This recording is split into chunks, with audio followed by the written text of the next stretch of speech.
اور فرماتے ہیں کہ میرا آقا کریم صلی اللہ علیہ وسلم کے چہرے کی جانب اگر کوئی دیکھ لیتا نا تو حضور کو اس سے محبت ہو جاتی۔ یہ حسن و جمال اور ایسی آنکھیں تھی۔ سرکار دو عالم صلی اللہ علیہ وسلم کی نظر کا کمال۔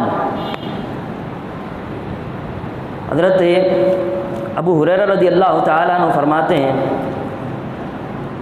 کہ نبی کریم علیہ الصلوۃ والسلام نماز شریف پڑھا رہے تھے، اور نماز پڑھاتے پڑھاتے آقا کریم صلی اللہ علیہ وسلم کے پیچھے بے شمار صحابہ نماز پڑھ رہے ہیں۔ نماز پڑھتے پڑھتے کسی صحابی نے نماز کے اندر جو ہے کوئی وہ حرکت کی، تو آقا کریم صلی اللہ علیہ وسلم کا چہرہ انور جو ہے وہ قبلے کی جانب تھا۔ حضور نماز شریف پڑھا رہے تھے اور پیچھے صحابہ، ڈھیروں صحابہ نماز پڑھ رہے ہیں۔ نماز پڑھتے پڑھتے کسی صحابی نے کوئی حرکت کی، آقا کریم صلی اللہ تعالیٰ علیہ وسلم نماز سے فارغ ہوئے۔ نماز سے فارغ ہونے کے بعد ارشاد فرمایا، قال هل ترون قبلتی ہا ہنا۔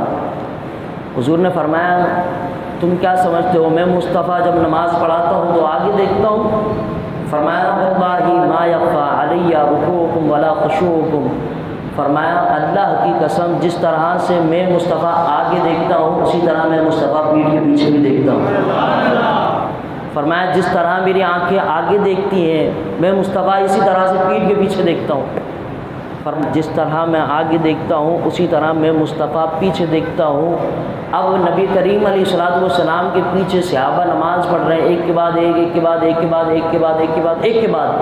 حضور فرما رہے ہیں میں صرف یہ نہیں دیکھتا کہ تم کیا کر رہے ہو، فرمایا ولا خشوعکم، فرمایا میں تمہارے دلوں کی حالت کو بھی جانتا ہوں کہ تمہارے دلوں کے اندر کیا چل رہا ہے۔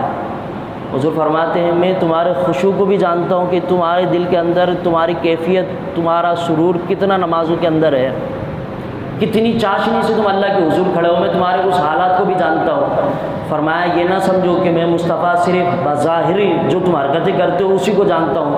حضور نے فرمایا تم یہ سمجھ لو کہ جس طرح تمہارے حالات ظاہری جانتا ہوں اسی طرح سے میں مصطفیٰ